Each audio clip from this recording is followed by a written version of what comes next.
আর এবারে যে আপডেট আমাদের নজর রাখতে হবে, আগুন নেভাতে গিয়ে একেবারে অথই জলে পড়তে হলো দমকলকে। কেন না সেখানে হাঁটু জল পেরিয়ে আগুন নেভাতে গিয়ে হিমশিম খেতে হলো দমকল কর্মীদের। দেখতেই পাচ্ছেন সেই ছবি আপনাদেরকে দেখাচ্ছি এই মুহূর্তে।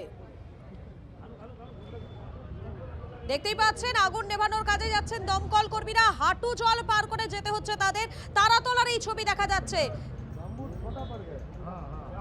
যে জায়গাতে আগুন লেগেছে সেখানে পৌঁছানোর জন্য যে রাস্তা, সেই রাস্তাটা বর্তমানে পুরোপুরি জলের তলায়, আর সেই জল ডিঙিয়ে যেতে হচ্ছে দমকল কর্মীদের। আমাদের প্রতিনিধি সৌভিক রয়েছেন আমাদের সঙ্গে। সৌভিক, দেখো, Taratala Indian jute institute research association, এটা একটা সেন্ট্রাল গভর্নমেন্টের একটা অত্যন্ত গুরুত্বপূর্ণ একটি বিল্ডিং, এবং এখানে মূলত জুট শিল্পকে কিভাবে মডার্নাইজ করা যায়, অর্থাৎ জুট নিয়ে এখানে পরীক্ষা নিরীক্ষা চলে, রিসার্চ চলে। কিন্তু বর্ষাকালের চিত্রটা তুমি যদি দেখো, দেখে মনে হবে একেবারে পুকুরের মধ্যে একটা বিল্ডিং দাঁড়িয়ে রয়েছে। এই বিল্ডিং এ কিছুক্ষণ আগে একেবারে টপ ফ্লোরে আগুন লাগে এবং দমকলের 5টা ইঞ্জিন সেই আগুন নেভাতে আছে। কিন্তু দমকলকে আগুন নেভাতে গেলে রীতিমতো হিমশিম খেতে হয়। তার কারণ হচ্ছে রাস্তা থেকে এই জুট ইন্ডাস্ট্রি যে বিল্ডিং, সেই বিল্ডিং এর যে অফিস, সেই অফিসের ডিস্টেন্স অর্থাৎ প্রায় 4 ফুট উপর নিচে রয়েছে, যার জন্য দমকলের যে গাড়ি, সেই গাড়ি ভিতরে প্রবেশ করতে পারছে না।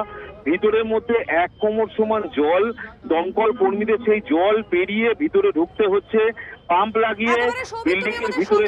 আরো একবার আপনাদেরকে দেখাই সেই ছবিটা। দেখুন, যে জায়গাতে আগুন লেগেছে সেখানে পৌঁছানোর জন্য দমকল কর্মীদের অবস্থাটা একবার দেখুন। পুরো রাস্তাটা একেবারে জলের তলায় চলে গিয়েছে, সেই জল ডিঙিয়ে ডিঙিয়ে যেতে হচ্ছে তাদেরকে। দেখুন আরো একবার ছবিটা।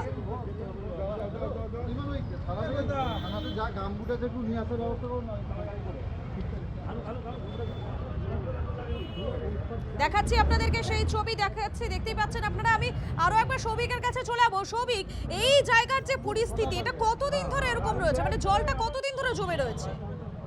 দেখো, এই যে বিল্ডিংটি, এই বিল্ডিং এ কিন্তু আমরা অন্যান্য সময় খবর সংগ্রহ করতে আসি, অর্থাৎ শীতকাল বা গরমকাল, সেই সময় কিন্তু এই অবস্থা হয় না। কিন্তু বর্ষাকালে কিন্তু একেবারে সাংঘাতিক রকম অবস্থা, এবং এটা কিন্তু প্রত্যেক বছরই হয়ে থাকে। তুমি যদি দেখো, দেখে মনে হবে একেবারে পুকুরের মধ্যখানে বিল্ডিং দাঁড়িয়ে রয়েছে, এবং সেখানে দমকল কর্মীদের যেতে মারাত্মক রকম বেগ পেতে হচ্ছে, কারণ যে জল জমে রয়েছে সেই জল পচে গেছে, সেই জল থেকে দুর্গন্ধ বেরোচ্ছে, এবং একটা এত ইম্পর্টেন্ট অফিস, সেই অফিসটার ভিতরে এরকম ভাবে জল জমে রয়েছে। ভিতরে কেউ আছে বলে মনে হয় না, কারণ যেটা সূত্র মারফত জানা যাচ্ছে বর্ষাকালে হয়তো এই অফিসটা অন্য কোনো জায়গায় শিফট হয়ে যায়। কিন্তু একটা গুরুত্বপূর্ণ অফিস, সেই অফিসের কিন্তু একেবারে বেহাল দশা বর্ষাকালে, সেই চিত্র কিন্তু ফুটে উঠলো। যদিও দমকলের 5টি ইঞ্জিন এই মুহূর্তে এসছে, যদিও দমকলের কর্মীরা। তোমাকে আরো একটা বিষয় তোমার থেকে জানতে চাইবো, যে জায়গাতে আগুন লেগেছিল সেখানে কি আগুনটা নেভানো সম্ভব হয়েছে?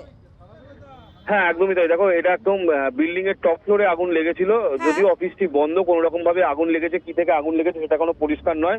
তবে ভিতরে যে জমা জল রয়েছে, সেই জমা জলকেই পাম্পের মাধ্যমে উপরে তুলে সেই আগুন নেভানোর কাজ চলছে।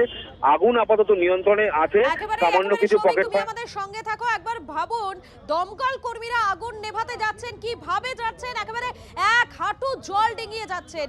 সেই ছবি আপনাদেরকে দেখাচ্ছি, তারাতলার ছবি দেখতে পাচ্ছেন।